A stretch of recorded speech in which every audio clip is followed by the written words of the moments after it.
Hoy comenzamos en el Antiguo Testamento con otro profeta, permanecemos todavía en el Reino del Norte, dejamos a Amós atrás y ahora seguimos con el profeta Oseas. El profeta Oseas, pobre, vive su drama personal a la par que el drama de Israel. El culto que se daba, estamos en el siglo VIII a.C., 700 años antes de Cristo, y el culto que daba el pueblo a Dios verdadero y a los Baales. Baal era un dios de la fertilidad y por tanto, como era costumbre en muchos lugares paganos, había prostitución en torno al templo. Había como cortesanas de Baal, podríamos decir. El profeta Oseas se casa con una de esas muchachas con la esperanza de redimirla. Y después de unos años de feliz matrimonio, la mujer vuelve por los caminos anteriores y entonces él experimenta ese adulterio en paralelo con el pueblo que experimenta el adulterio con el Señor. Así como en la vida matrimonial puede haber una lastimadura en la fidelidad, de esa manera también los profetas y el Nuevo Testamento también, porque San Pedro en la carta que leemos en el Nuevo Testamento nos dice que somos consortes divinae nature, consortes, es decir, esposos de la naturaleza divina.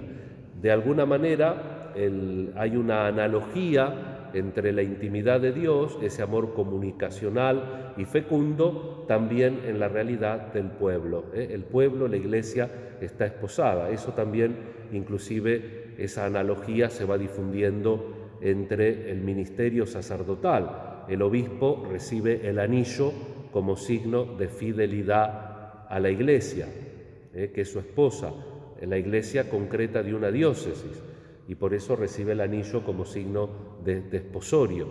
El cardenal Ratzinger y en su momento el cardenal Gantin escribieron un tratado diciendo que lo ideal sería que los obispos terminen su ministerio en una diócesis para que esa analogía y ese simbolismo quede más plasmado.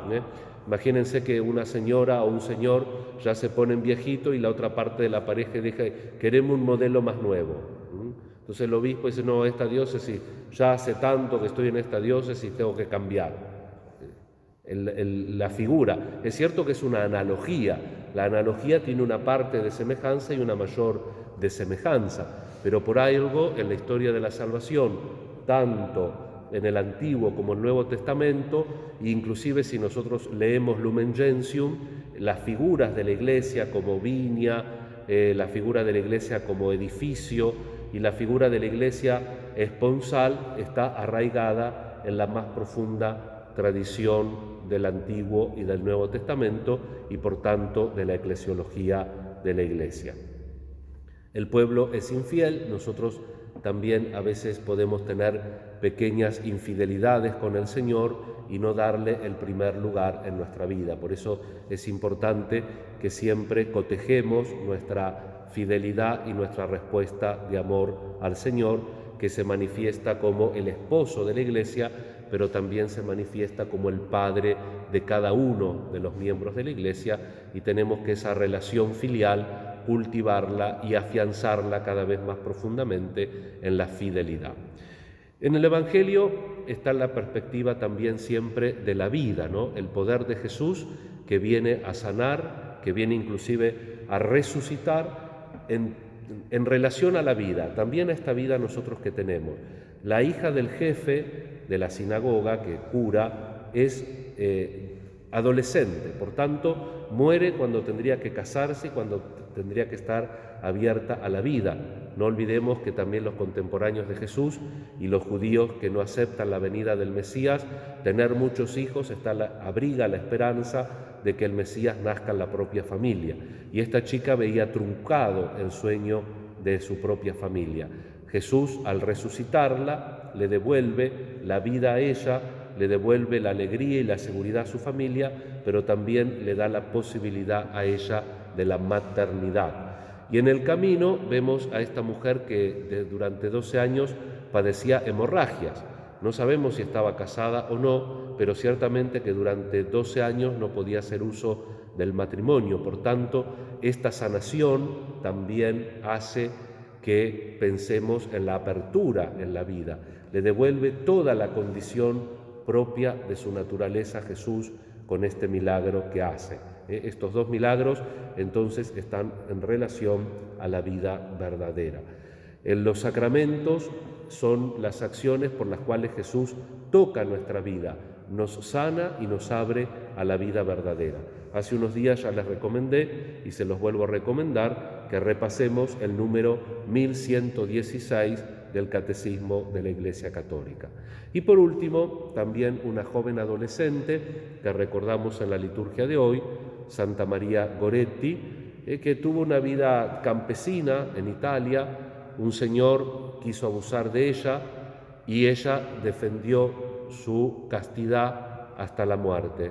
Este señor salió de sí, como era muy frágil, la mató, el hombre pagó su culpa, ella tuvo su proceso de beatificación y canonización y la canonizó en la década del 50 Pío XII. Y lo curioso de esta santa, que fue una vida tan sencilla, un martirio muy sencillo pero muy valeroso, es que en la canonización estaba la mamá y el que la mató, que había cumplido su condena y además también se había arrepentido y había hecho un camino de conversión.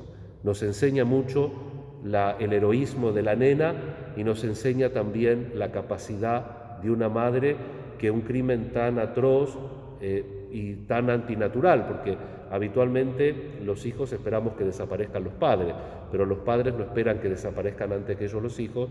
Ante un crimen tan que atenta contra la misma naturaleza de la paternidad, una mujer tenga el valor también de perdonar en la fe a aquel que mató a su propia hija. Creo que el tema del perdón es algo que nosotros como cristianos tenemos que trabajar, porque el perdón tiene que estar también condimentado, por así decirlo, con la justicia y con la misericordia. Un perdón ciego no ayuda, pero un perdón en la justicia y en la misericordia ayuda a crecer al que perdona y al perdonado.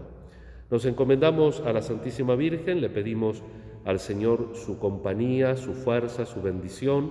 Ponemos las necesidades de todos aquellos también que se encomendaron a nuestra oración y le pedimos una semana en su compañía y bendecidos por Él. Que así sea.